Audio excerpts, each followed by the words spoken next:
Hello, welcome mister Chandra. Welcome ma'am. आप लोग अगर इस एग्जीबिशन में नहीं आते तो मुझे बिल्कुल अच्छा नहीं लगता। भला क्यों नहीं आते मिस्टर विमल? इनफैक्ट हर साल हमें आपके पेंटिंग एग्जीबिशन का इंतजार रहता है। Thank you so much. Please चलो। सुमित, बहुत लोग आए हैं। मुझे तो लगता है कि इस साल भी हमें वैसा ही रिस्पॉन्स मिलेगा जैसा पिछले साल मिला। वाह नीलेश, कितनी खूबसूरत खूबसूरत पेंटिंग है। आज मैं इनमें से एक पेंटिंग जरूर खरीदूंगी। हाँ, क्यों नहीं। वाह क्या हो गया, रुक क्यों गई? नीलेश, ये कितनी खूबसूरत पेंटिंग है, देखो इसे। अदिति, ये पेंटिंग तो मुझे कुछ समझ में नहीं आई, फ्रैंकली स्पीकिंग। वही तो मुझे पसंद है। This is too good. Nilesh, ये पेंटिंग मुझे जरूर चाहिए। इसको बुक कर दो, इससे पहले कोई और ले ले। ओके बाबा, ओके। आओ सुमित और विमल से बात करते इस बारे में। आओ।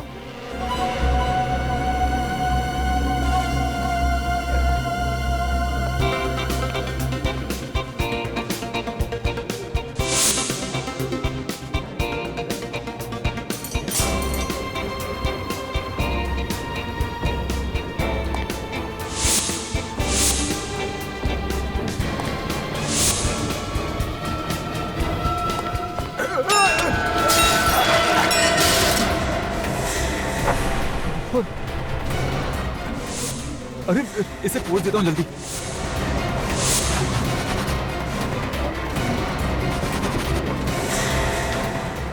ये तो ऑयल पेंट नहीं है। ऑयल पेंट होता तो निकलता नहीं। ओह माय गॉड, तुमने ये पेंटिंग खराब कर दी। ये कौन है? एक्चुअली मेरा पैर फिसल गया था और इसी वजह से मेरी कोल्ड ड्रिंक इस पेंटिंग पर गिर गई थी। लेकिन देखिए आप, यहाँ पर खून है। एक तो तुमने पेंटिंग खराब कर दी, ऊपर से बकवास कर रहे हो। अरे मैं सच कह रहा हूँ, विश्वास कीजिए आप मेरा। ऐसा कीजिए, आप खुद देख लीजिए। यहाँ देखिए, ये यहाँ पर।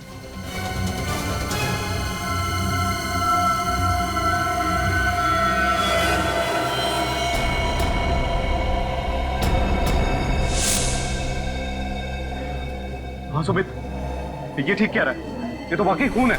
लेकिन पेंटिंग पे खून कहाँ से आया? मुझे तो समझ नहीं आ रहा। हमें सीआईडी को फौरन बुलाना पड़ेगा।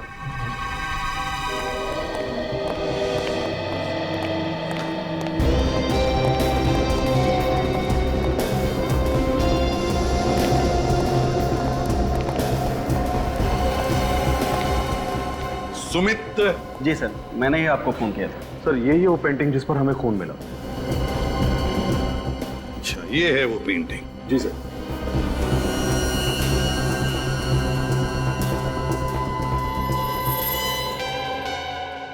ये क्या है? पेंटिंग तो गीली है। सर, इस पे कोल्ड ड्रिंक गिर गई थी, इसलिए गीली हो गई। Cold drink? कैसे हुआ ये सब? सबसे पहले किसको पता चला कि पेंटिंग पर खून है? सर, मैंने देखा था। एक्चुअली मेरे हाथ से ही कोल्ड ड्रिंक पेंटिंग पर गिर गई थी। मैं हड़बड़ाहट में इसे साफ करने गया तो पता चला कि ऑयल पेंट नहीं, खून है। सुमित, ये पेंटिंग का एग्जीबिशन तुमने ही ऑर्गेनाइज किया है? सर, हम दोनों ने। ये विमल है, मेरे बिजनेस पार्टनर। हर साल हम लोग ये एग्जीबिशन ऑर्गेनाइज करते हैं। कितने सालों से बिजनेस का पार्टनरशिप है आपकी? सर, 3 साल की। 3 साल की बिजनेस पार्टनरशिप है। अच्छा। सब बाकी सारी पेंटिंग्स पर पेंटर का नाम और उस पेंटिंग का दाम भी लिखा है, पर इस पेंटिंग पर ऐसा कुछ भी नहीं लिखा। पेंटिंग्स को एग्जीबिशन में डिस्प्ले करने से पहले आपने अच्छी तरह से जांच नहीं की? क्यों जांच नहीं की? क्यों नहीं की जांच? जब इतने बड़े एग्जीबिशन में सेलिब्रिटीज आने वाले थे, वीआईपीज आने वाले थे, हैं? इतनी लापरवाही? सर, हमने खुद एक एक पेंटिंग चेक की थी। यहाँ पे जितनी भी पेंटिंग्स लगी हैं, उन आर्टिस्ट की लिस्ट है हमारे पास। हाँ सर, हमने 40 पेंटिंग्स मंगवाई थी और सारी पेंटिंग्स अच्छे से जांच परख करने के बाद ही मेरे स्टाफ ने गोडाउन में रखी थी। हाँ, लेकिन ये वाली जो पेंटिंग है, ये उसमें नहीं थी सर। रजत, जरूर पेंटिंग की अदला बदली हुई है। अदला बदली जरूर हुई है। सर, हो सकता है इनके चेक करने के बाद जब इन्होंने गोडाउन भिजवाया पेंटिंग्स को, तो गोडाउन में किसी ने पेंटिंग बदल दी। हो सकता है। गोडाउन चेक करो, देखो अगर 40 पेंटिंग्स यहां पर है तो तो 41वां पेंटिंग गोडाउन में ही होना चाहिए।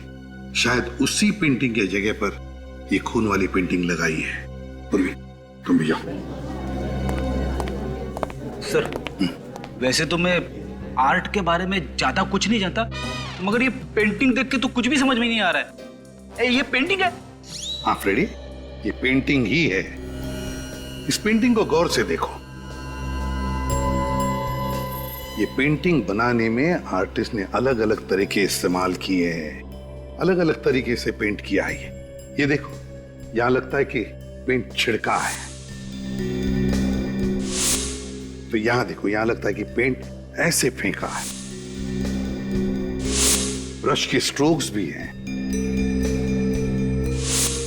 इसे देखकर लगता है कि आर्टिस्ट का दिमाग अस्थिर था, अनस्टेबल। ये देखो, ये बच्चे का चेहरा, रोता हुआ बच्चा।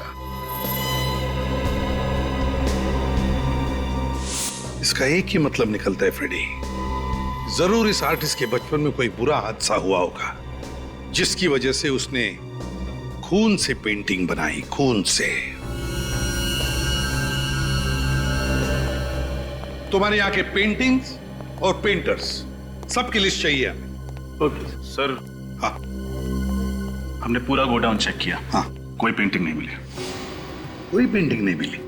मतलब हमारा शक सही निकला, असली पेंटिंग गायब है। आपके और आपके स्टाफ के अलावा और किसी ने हाथ लगाया था इस पेंटिंग को? सर, हम किसी को भी हाथ नहीं लगाने देते। किसी को भी नहीं? जी नहीं। मेहमानों को भी नहीं? जी नहीं। काम करो, विमल और सुमित और उनके पूरे स्टाफ मेंबर्स, सबके उंगलियों के निशान ले लो। उंगलियों के निशान? वो किस लिए सर? फ्रेडी, जिसने भी ये पेंटिंग यहां पर लगाई होगी, उसके उंगलियों के निशान तो आए ही होंगे इस पर, है ना? तो बस वो उंगलियों के निशान बाकी सारे लोगों के उंगलियों के निशान के साथ मैच करके देखेंगे, पता चल जाएगा। इसे फोरेंसिक लैब भेज दो। हाँ, चलो। और जैसे ही कुछ पता चले हम आपको बता देंगे।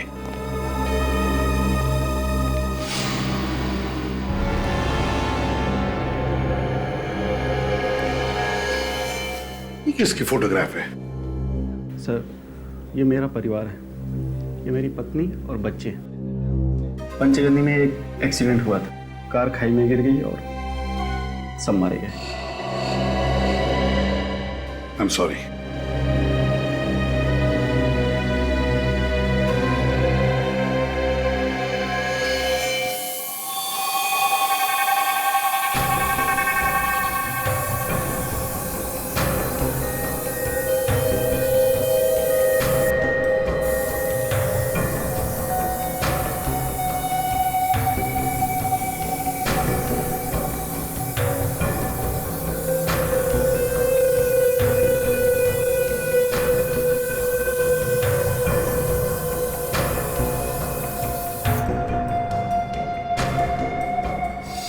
देखा बाप, इसका मतलब वाकई ये पूरी की पूरी पेंटिंग खून से बनी हुई है, इंसान के खून से।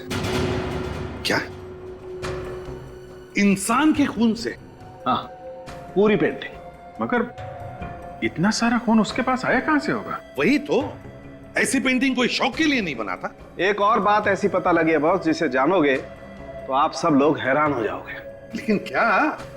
ये जो पूरी पेंटिंग है, हाँ, ये जिस खून से बनी है वो किसी एक इंसान का खून नहीं। क्या? एक इंसान का नहीं? हाँ, हमने टेस्ट किया तब पता चला कि कम से कम 3 लोगों का खून मिला हुआ है इस पेंटिंग में।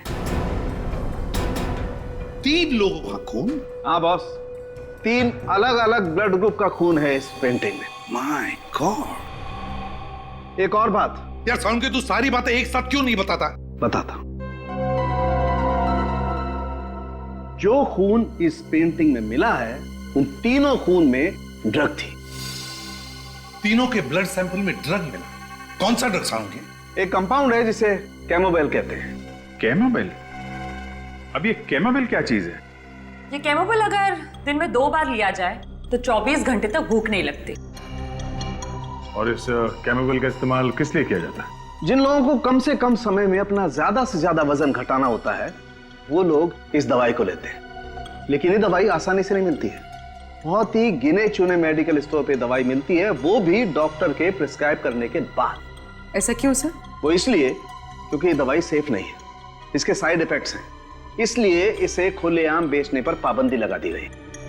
मगर सर उन लोगों को ये ड्रग्स लेने की जरूरत क्या होगी? डॉक्टर साहब वाकई ये तीनों वजन घटाना चाहते थे या बात कुछ और ही है? बात कुछ और ही है दया।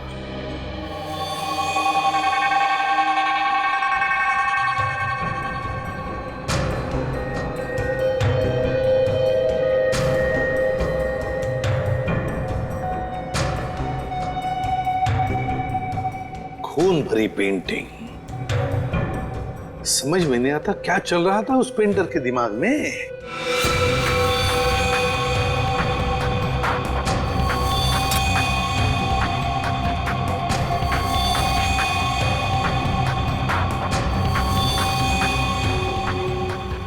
मुझे तो ये पेंटिंग बहुत अजीब लगती है। तो गौर से देखिए सर, चारों तरफ ये खून फैला हुआ है, किसी भी चीज को कोई ठोस आकार नहीं दिया गया।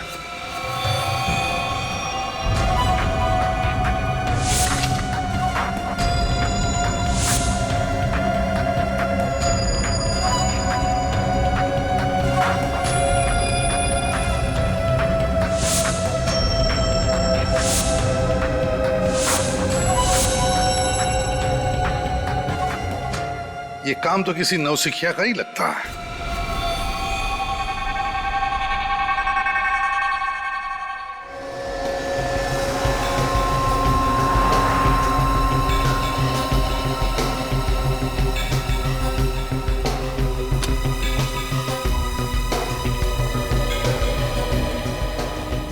कहिए सर, आपको कौन सा साइज का फ्रेम दिखाऊं? अरे नहीं, हम लोग फ्रेम लेने नहीं आए, हम सीआईडी से। सीआईडी? बात क्या है सर? कोई खास बात नहीं है, आपसे कुछ जानकारी चाहिए थी हम। विनीत, फ्रेम देखिए, तो फ्रेम आप ही की दुकान से खरीदा गया है ना? सर, ये एक स्पेशल डिजाइन है, ये सिर्फ हमारे ही कारीगर बनाते हैं। Very good. अब ये बताइए कि ये फ्रेम किसने और कब खरीदा था? एक आदमी था साहब, करीब 7 दिन पहले वो आया था, काफी जल्दी में भी था साहब। अच्छा, आप जानते हैं उसे? नहीं साहब, मैं पहचानता नहीं हूँ, वो पहली बार हमारी शॉप में आया था, कोई हमारा रेगुलर कस्टमर नहीं था। तो फिर नाम याद है आपको उसका? नहीं साहब, नाम तो नहीं। हाँ, लेकिन इतना याद है कि उसने इसी डिजाइन के 2 फ्रेम खरीदे थे। कुछ तो याद करने की कोशिश करिए। वो दिखता कैसा था, क्या कपड़े पहना था, उसका हुलिया कैसा था? इतना तो याद नहीं है सर, पर हाँ, इस फ्रेम को खरीदने वाले कस्टमर का कुछ रिकॉर्ड है मेरे पास, मैं चेक करता हूँ। हाँ प्लीज।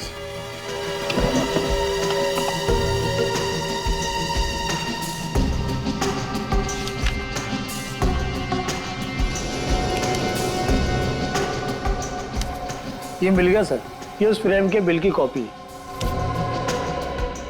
रितेश, सिर्फ नाम लिखा, एड्रेस क्यों नहीं लिखा?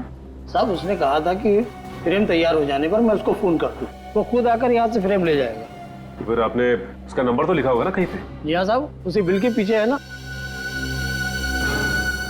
अच्छा, ये उसी का नंबर है? ये उसी का नंबर। Thank you. अब पता चल जाएगा ये रितेश है कौन, जो खून से पेंटिंग बना रहा है।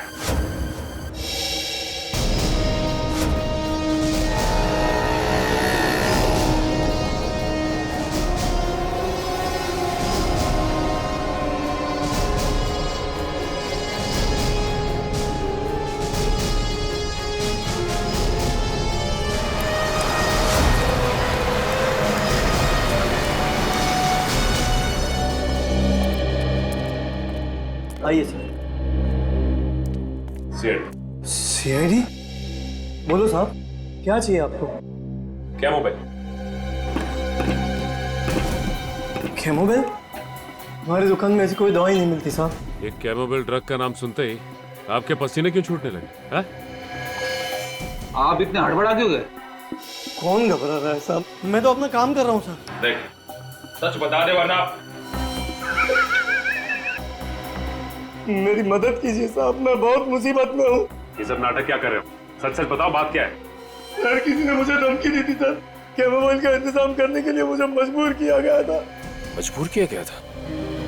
कैसी मजबूरी?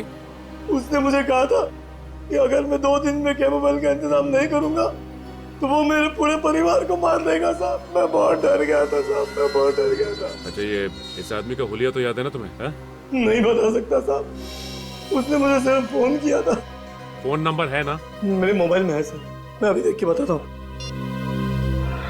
साहब इसी नंबर से उसने फोन किया था, यही नंबर है सर। रेडी निखिल, इस नंबर का पता लगाओ, ये नंबर है किसका। इस आदमी का पकड़ा जाना बहुत जरूरी है। और एक बात, डर के जीने की जरूरत नहीं है, समझे? आइंदा ऐसा कोई फोन आए तो सीआईडी को इन्फॉर्म करना, ठीक है?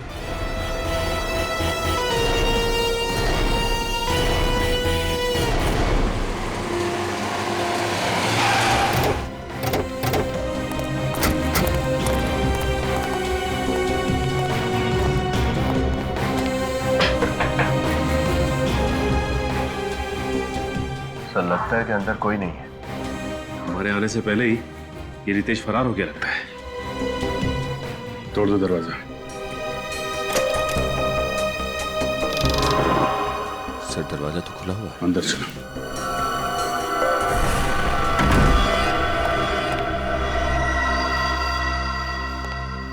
घर का तो सारा सामान बिखरा पड़ा है सर। हाँ, लगता है यहाँ पे हाथापाई हुई है। सर ये रितेश तो कहीं दिखाई नहीं दे रहा यहाँ। पूरा घर चेक करो।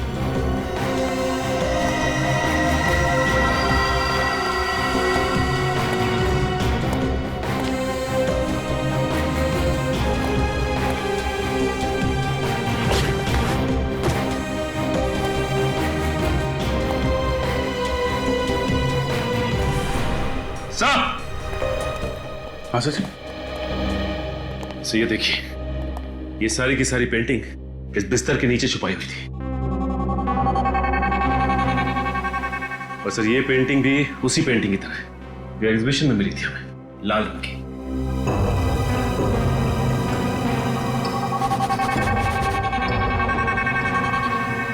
खून?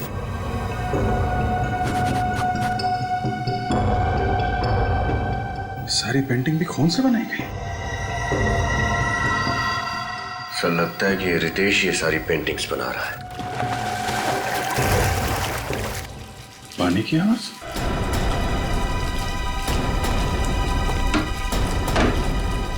माय गॉड,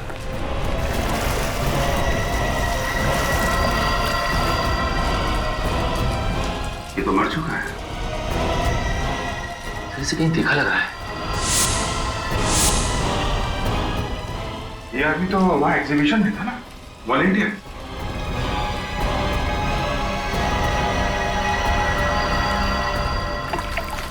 ये देखिए, ये इसके हाथ पे ये हल्का हल्का सा निशान। सर हम तो सोच रहे थे कि सब कुछ इस रितेश ने किया है, लेकिन इसे भी किसी ने मार दिया।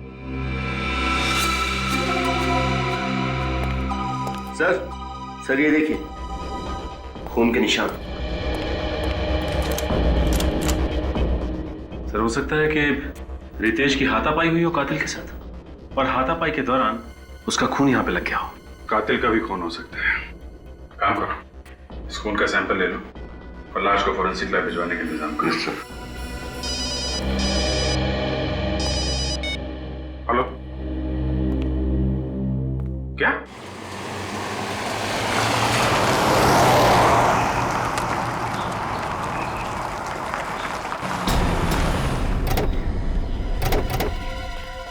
तब मैंने आप लोगों को फोन किया था, तब मैंने वो लाश देखी, बहुत भयानक लग रही है लाश। लाश कहाँ? वहाँ है साहब, वो देखो। एक मिनट, आप यहीं रुकिए।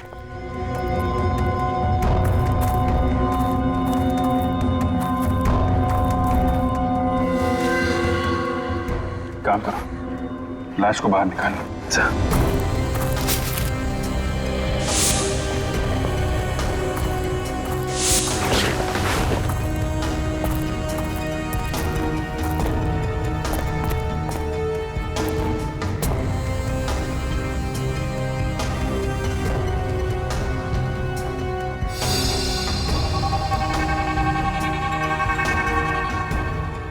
सर सच में ये लाश तो बहुत बुरी कंडीशन है। लाश तो बिल्कुल पीली पड़ गई है। सर इसकी हालत देख के लगता है जैसे इसने काफी दिनों से कुछ खाया पिया नहीं था। शरीर पूरी तरह से सिकुड़ चुका है और सर लगता है इस लाश का चेहरा जानबूझकर बिगाड़ा गया है।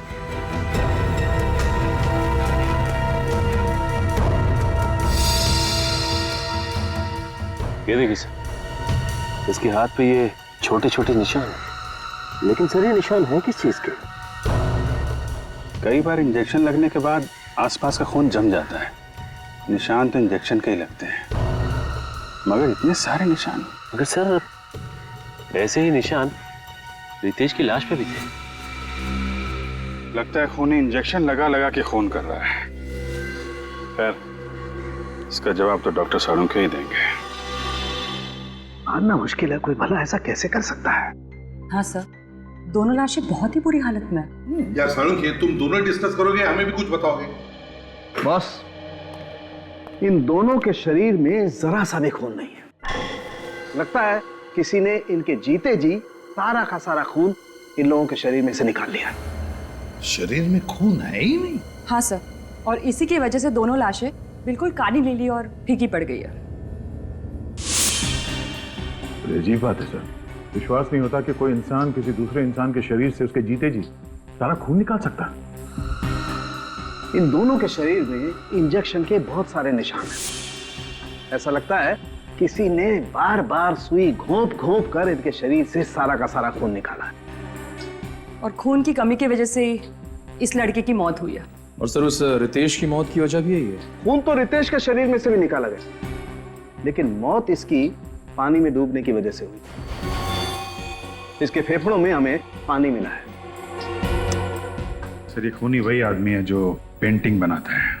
हाँ अभिजीत, ये एक ही आदमी का काम है, उसी का। एक बात और बॉस, रितेश के घर के दरवाजे पर जो खून का सैंपल मिला था वो खून रितेश का नहीं है। यानी वो खून किसी और का है? दया, वो खून उसी का है, उसी का जो रितेश का खून करने आया था।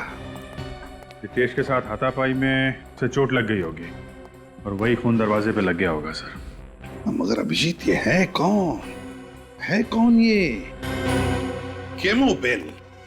पता लगाना पड़ेगा कि ये कौन है जिसने इस केमिस्ट को धमकी भरा फोन किया और ये दवाई मंगवा ली। सर मुझे तो आदमी पागल लगता है। कोई नॉर्मल इंसान ऐसी घिनौनी हरकत कैसे कर सकता है सर? किसी को भूखा रखना और थोड़ा थोड़ा करके खून चूस के उसे मार डालना। सर फिलहाल हमें 2 लाशें मिली, लेकिन ये मुमकिन है कि उसने और भी लोगों को कैद करके रखा होगा। हाँ रखा ही होगा, वरना अपनी पेंटिंग बनाने के लिए पेंट यानी कि इंसानों का खून कहां से लाएगा वो? जिसने भी उस केमिस्ट को फोन किया है ना, वही हमें उस खूनी तक पहुंचाएगा, वही आदमी। सर, हाँ सचिन, पता चल गया उस फोन करने वाले का? हाँ सर, जिस आदमी ने R&D मेडिकल स्टोर में फोन करके उस दुकानदार से बात की थी, उसका नाम रोहन है सर। रोहन? और पता? सर उसका पता भी चल गया, लेकिन उसके पते पे जाकर पता चला कि उसके नाम की तरह उसका पता भी नकली है सर। नाम भी नकली और पता भी नकली, तो फिर ये फोन किया किसने होगा? है कौन ये? सर ये फोन जिसने भी किया उसने सिम कार्ड लेने के लिए नाम और पता दोनों ही नकली दिया था सर। सर उसने उस दवाई की दुकान पे फोन किया और फोन ट्रेस ना हो इसलिए सिम निकाल के फेंक दिया। कोई बात नहीं, उसने जिस वक्त उस दवाई की दुकान में फोन किया था, हम पता लगा सकते कि उस वक्त वो कहां पर था उसके उस फोन से। वो भी पता चल गया है सर। फिर ये फोन चोर बाजार से किया गया, घाट कोपर के चोर बाजार से। चोर बाजार? फिर इस इलाके में तो नशीली चीजें बेची जाती है, ड्रग पेडलर्स के अड्डे बने हुए वहां पे। तो फिर दया, ये फोन जरूर किसी ड्रग पेडलर ने ही किया है।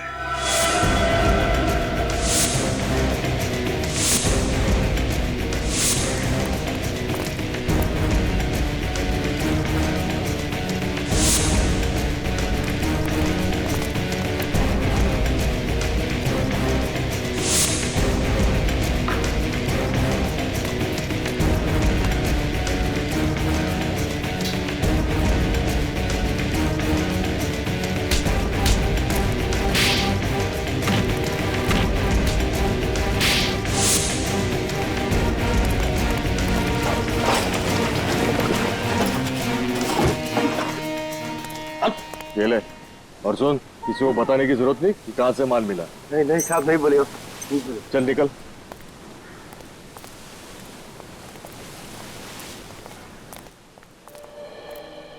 अरे भाई, अपने को दवा मांगता है क्या? मोबाइल मिलेगा क्या? अरे अपने पास ऐसी कोई दवाई नहीं है रे, अपन दवाई थोड़ी बेचते हैं। मना मत करना दोस्त, तुमको जितना पैसा चाहिए हम देने को तैयार है। अच्छा, कितना देगा? अरे अपन तो चलती फिरती बैंक है, कितना मांगता है? ऐसा क्या? ये शाने, पहला पैसा बाद में माल। ठीक है, पैसा दिखाएगा हम, लेकिन पहले माल एक हाथ ले और एक हाथ दे। चलते फिरते बैंक? अच्छा है, चलो मेरे साथ। एक मिनट। हाँ बोल पकिया। अरे ये सीआईडी है, बच गए। क्या? हाँ। तुम लोग यहाँ पे रुको, मैं माल लेके आता। हाँ, इधर ही रुकने का।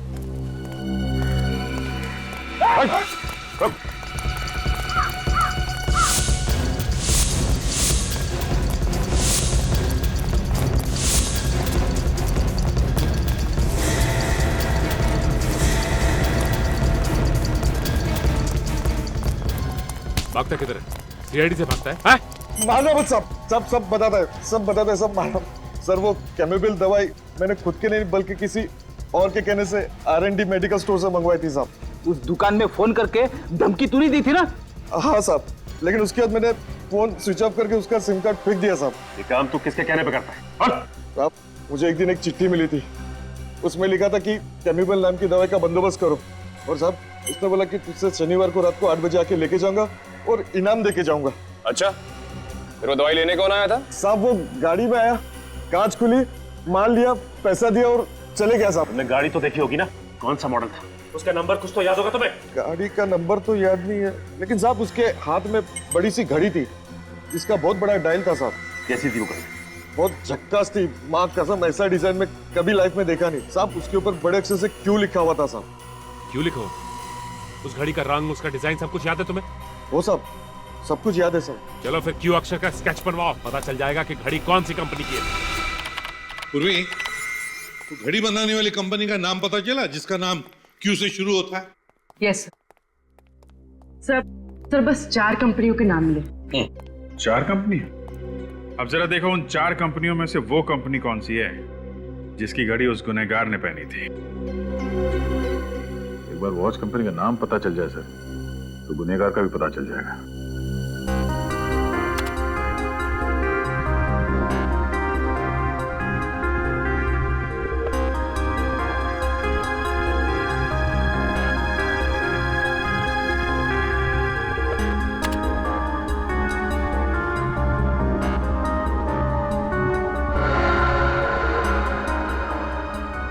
सब तो ये डिजाइन बिल्कुल इस डिजाइन जैसा।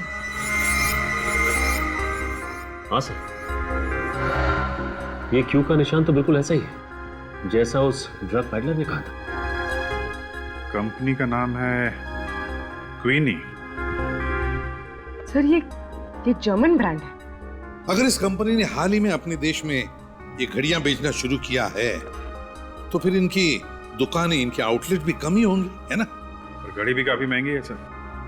इतनी महंगी घड़ी है तो फिर सर खरीदने वाले लोग ज्यादा नहीं होंगे। हाँ, इस घड़ी की कंपनी की जितनी भी दुकानें हैं सब पे जाकर पता लगाना पड़ेगा कि किन किन लोगों ने घड़ी खरीदी थी और कब खरीदी थी। सर ये है क्वीनी वॉच कंपनी का ऑथोराइज आउटलेट। ठीक है, चलो अंदर चल के देखते हैं क्या पता चलता है।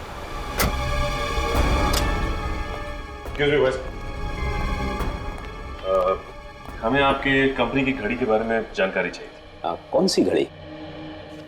इस घड़ी को ध्यान से देखिए, ये आपकी कंपनी की घड़ी है ना? ये हमारी लिमिटेड एडिशन घड़ी के डिजाइन है। अब बात क्या है सर?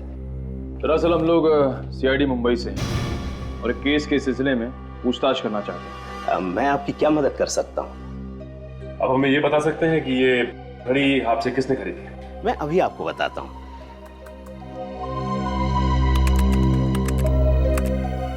ये रही 6 लोगों की लिस्ट सर। ये शख्स कैसे हो सकता है? ये भला ऐसी साजिश क्यों रचेगा? इस साजिश के पीछे किसका हाथ है ये तो हमें पता चल चुका है, लेकिन साजिश के पीछे कारण क्या है ये इससे मिलने के बाद पता चल जाएगा।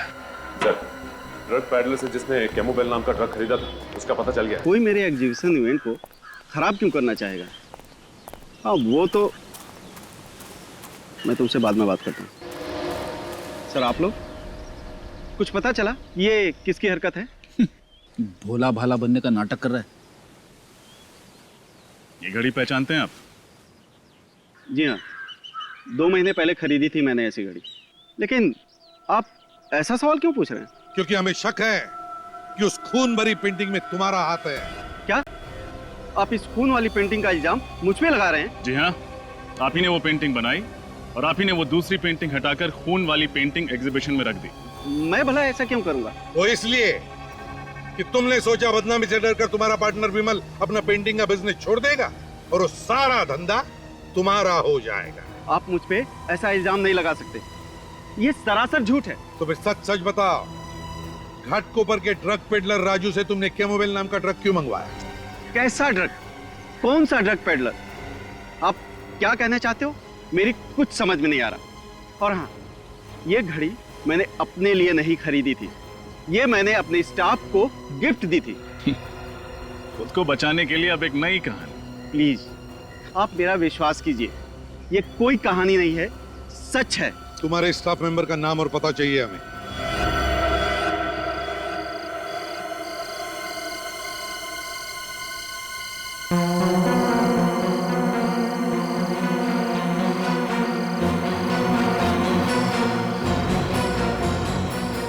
सचिन, सुमित ने इसी फार्म हाउस के बारे में कहा था ना? हाँ सर, सुमित ने यही फार्म हाउस बताया था सर। शख्स के पास हथियार भी हो सकता है, वो थोड़ी देर यहीं से नजर रखता है।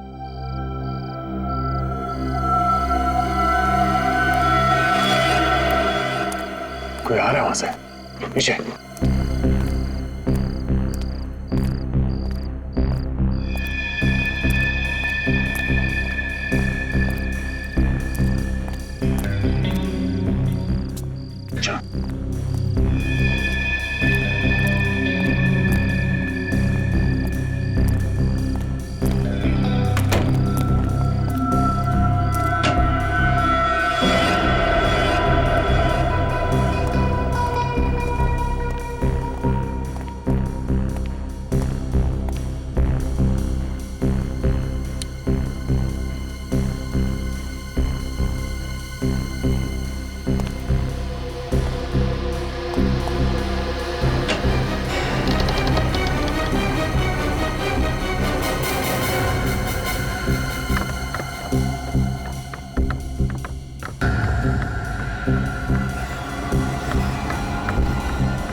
खून का पेंटिंग यहां पे बनाता है।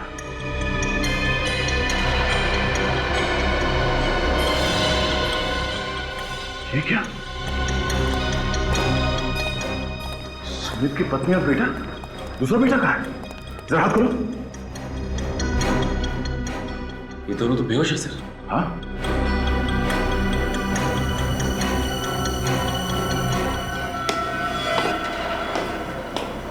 कोई आ रहा है।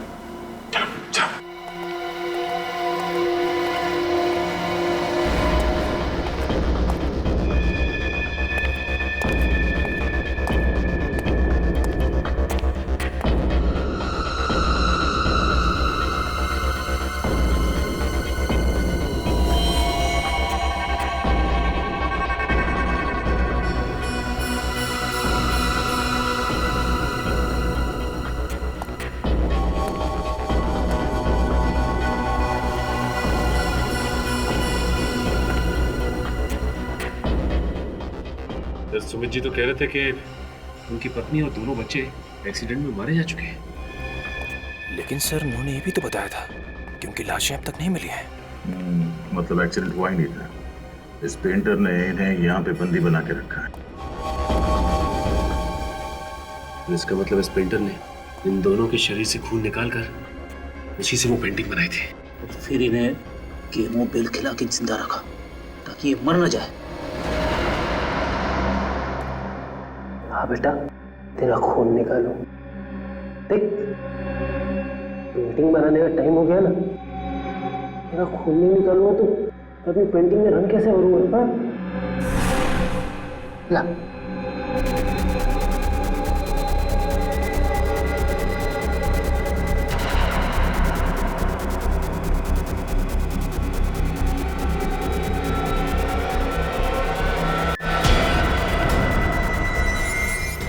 सर आप सर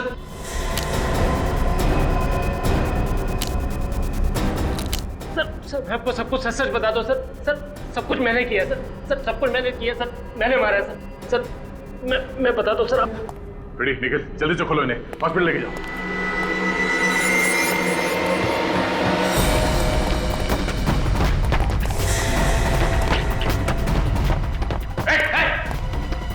आगे मत आना, आगे मत आना।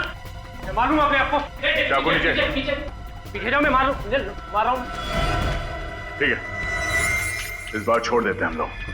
अगर आइंदा ऐसा कुछ किया ना तो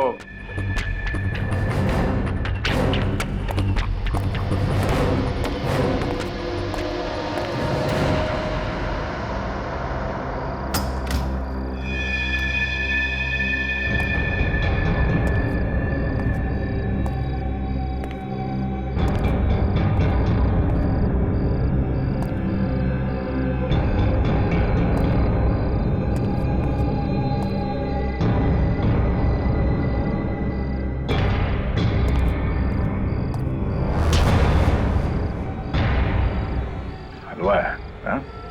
ऐसे ही छोड़ देंगे तुझे? कोई सजा देनी है दे दो,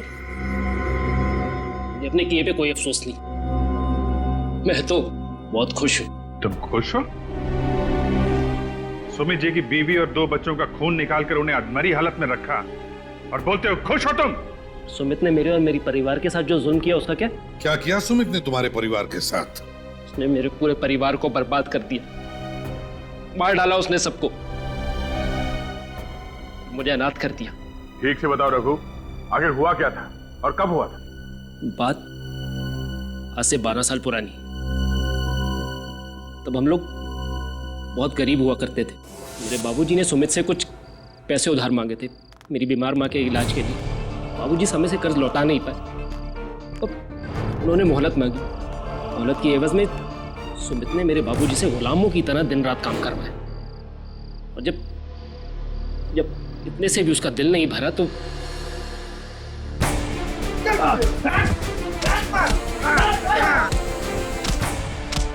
अरे मत मारो, अरे बचाओ, अरे बचाओ,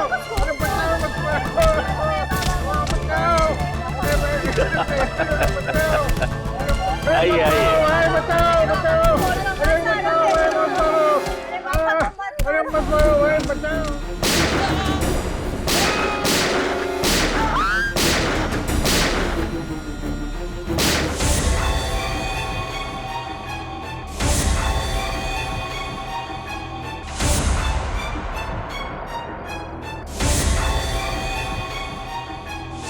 तो इसलिए तुम सुमित जी से बदला लेना चाहते थे?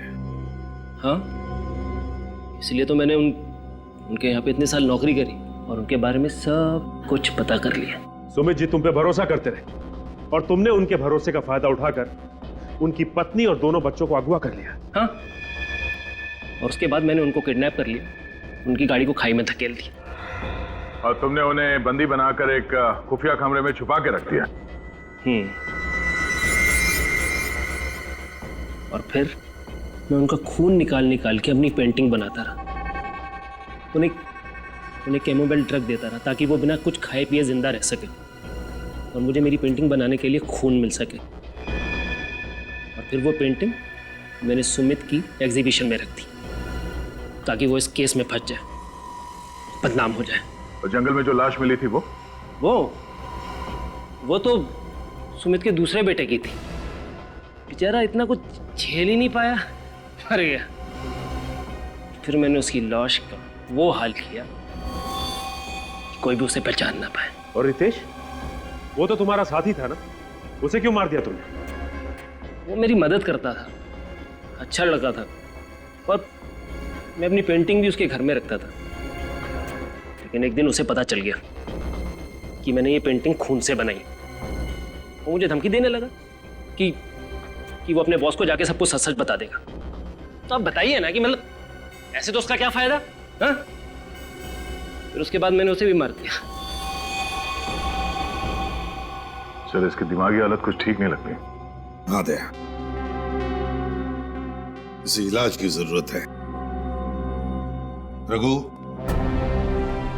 सुमित को तो उसके किए की सजा मिलेगी ही मिलेगी, पर तुमने भी एक बहुत घिनौना जुर्म किया है और कोर्ट तुम्हें कभी माफ नहीं करेगा।